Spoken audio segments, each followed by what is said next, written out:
अस्सलामुअलैकुम। जो शुरू की मेरी 2 लेक्चर की वीडियोस थी उनमें हमने डिस्कस किया था ग्रामर के हवाले से, और आज हम उसी को आगे बढ़ाते हुए उस सीक्वेंस को लेकर चलते हैं। तो देखते हैं हमने उन लास्ट वीडियो में हमने क्या सीखा था। ग्रामर की हमने सीखा था कि SVO ये एक कंप्लीट सेंटेंस है जो, और सेंटेंस आप मीनिंगफुल कलेक्शन ऑफ वर्ड्स, यानी कि मीनिंगफुल कलेक्शन जिसका मतलब वाजे हो उसको हम सेंटेंस, जिसका मतलब भी नहीं बनता वो हमारा सेंटेंस नहीं कहलाता। अब इसको आगे लेके चलते हैं। तो हम जो बात कर रहे हैं, ये हमारी गुफ्तगू जो कन्वर्सेशन है, ये कुछ चीज़ों से मिलके बनी है, उनको हम पार्ट्स ऑफ स्पीच कहते हैं। यानी ये जो सेंटेंस होगा इसके अंदर हमारे पास क्या आएगा, पार्ट्स ऑफ स्पीच। और पार्ट्स ऑफ स्पीच 8 हैं। मैं इनको लिख लेता हूँ। नंबर 1 है वर्ब,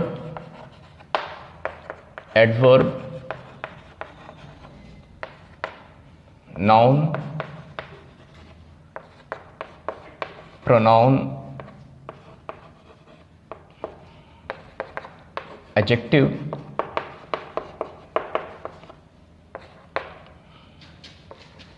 कंजंक्शन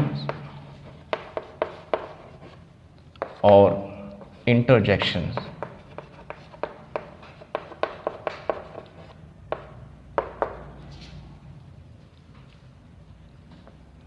और नंबर 8 इज प्रीपोजिशन। तो ये हमारे 8 वो पार्ट्स हैं हमारी स्पीच के, जिससे हम कोई बात करते हैं और आपको समझ आती है और आपकी समझ मुझे आती है। इनको हम पार्ट्स ऑफ स्पीच बोलते हैं। और इनको अब हम पढ़ेंगे, तारुफ इनका लेंगे थोड़ा थोड़ा सा हर एक का। लेकिन अगर मैं सबको डील करूं तो टाइम ज़्यादा लगेगा, लिहाजा हम चंद एक की बात कर लेते हैं। अब उन चंद एक में सबसे पहले हम देखते हैं वर्ब की। जब हम बात करते हैं वर्ब, तो आप जानते हैं कि जब हम ये कहते हैं कि ही रन्स फास्ट, तो इसमें ये जो भागने का अमल है ये हमारा वर्ब है। यानी कोई भी काम जो सेंटेंस में हो रहा हो, जो सब्जेक्ट अदा कर रहा हो, सब्जेक्ट, उसे हम कहेंगे वर्ब। वर्ब की वैसे भी अगर मैं इसकी तरफ चला जाऊं तो बहुत लंबी बात हो जाएगी। इसके 8 नाम हैं, 8 इसके पार्ट्स हैं, तो वो एक अलग से वीडियो बनाना पड़ेगी। लिहाजा हम अभी सिर्फ सिंपल सी इसका इंट्रोडक्शन देते हैं, बस। इससे मज़ीद हम आगे नहीं बढ़ेंगे। तो मैंने आपसे ये कह दिया कि वर्ब जो है ये सब्जेक्ट जो काम कर रहा हो, परफॉर्मेंस जो दे रहा है, वो हमारा वर्ब है। इसी तरह अगर मैं ये कहूँ ही स्पीक्स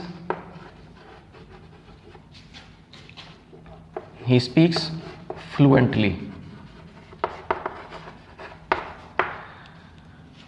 अगर मैं इसकी बात करूं, स्पीक्स इज अ वर्ब, और ये एक नई चीज़ आपके सामने आ गई है इस सेंटेंस के अंदर। वो बोलता तो लेकिन फ्लुएंटली बोलता है, रवानी से बोलता है।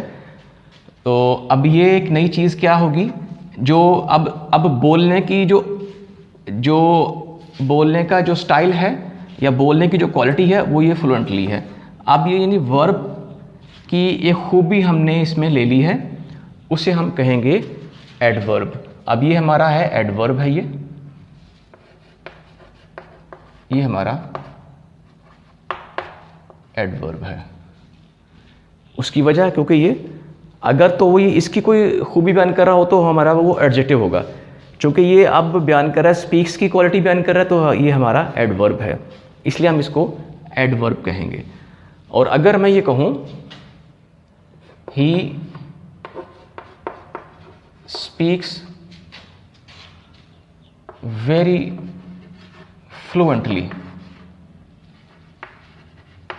तो अब एक और मैंने इजाफा कर दिया चीज़ का, वो मैंने वेरी लगा दिया।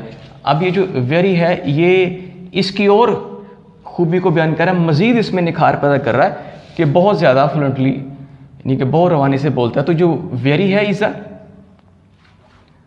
डिग्री है, हमने इसको यानी इसकी जो कैफियत को बढ़ाया है, डिग्री ऑफ एडवर्ब। तो इस थोड़ा सा हमने जाना इसके बारे में।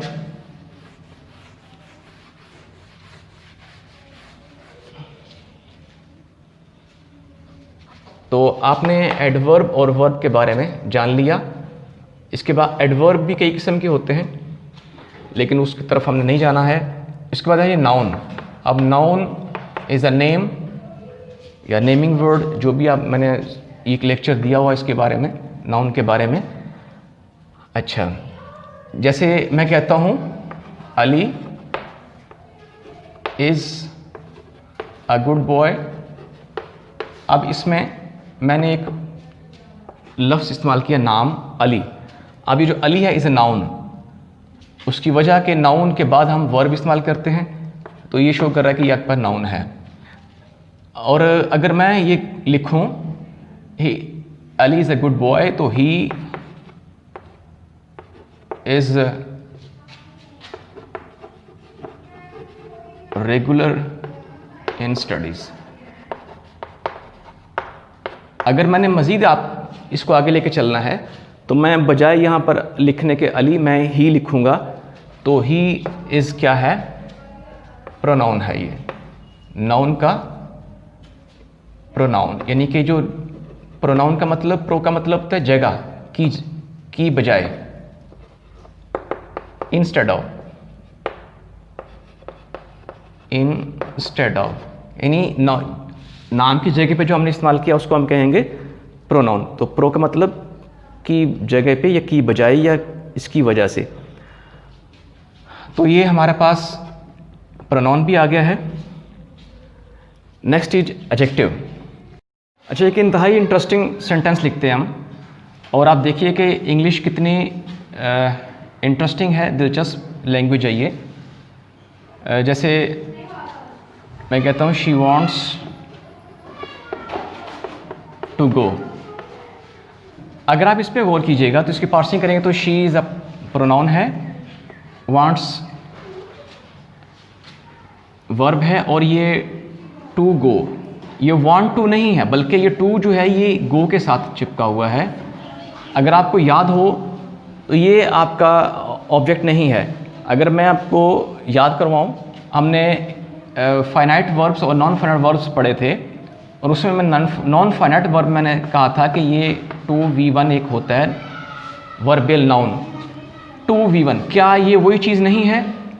इसका मतलब कि यहाँ पर ये जो चीज़ है ये आपकी नाउन है। ये नाउन है, subject verb object, object as a noun.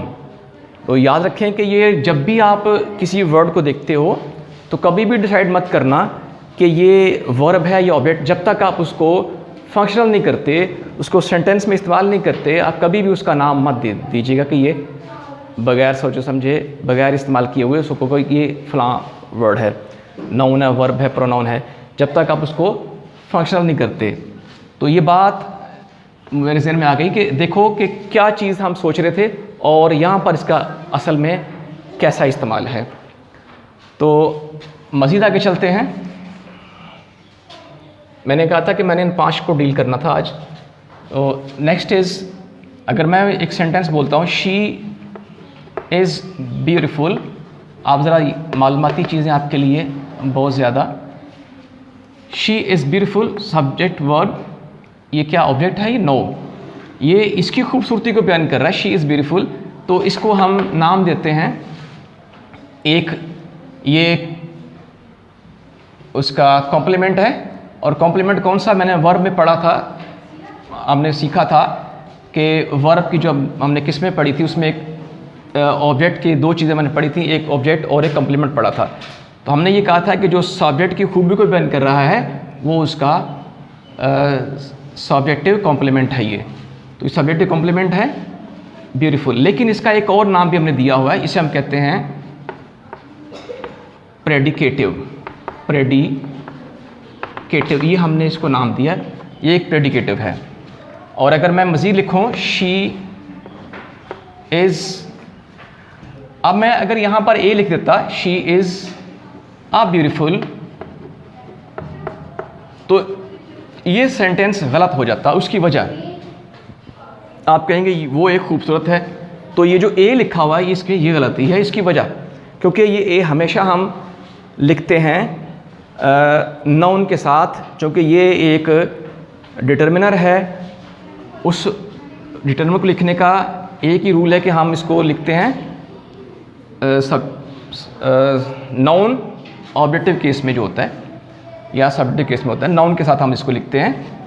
तो अगर यहाँ हम ए लिख देते हैं तो ए हम गलत लिखते हैं, ये गलत हो गया ये इसको, क्योंकि अब आपके पास नाउन नहीं है, ये तो एक प्रेडिकेटिव है, नाउन इसमें नहीं है, इसलिए हमारा ए लिखना गलत होगा, ये हम यहाँ पर नहीं लिखेंगे। Next is she is a beautiful या ब्यूटीफुल गर्ल। अब आप देखिए मैंने ए लिखा क्योंकि मैंने गर्ल को इस्तेमाल किया, यानी कि नाउन को इस्तेमाल कर लिया, तो उसका प्रेडिकेटिव लाजमी लिखना था, सॉरी ये डिटर्मिनर लाजमी लिखना था। अब ये जो हमारा प्रेडिकेटिव था अब ये बदल गया, इसको हमने नाम दिया है एट्रीब्यूटिव का, एट्रीब्यूटिव, या ये आपका है एडजेक्टिव, क्योंकि ये इसकी खूबसूरती को, इसकी खूबी को बयान कर रहा है, एट्रीब्यूटिव है, या इसको हम कहेंगे एडजेक्टिव।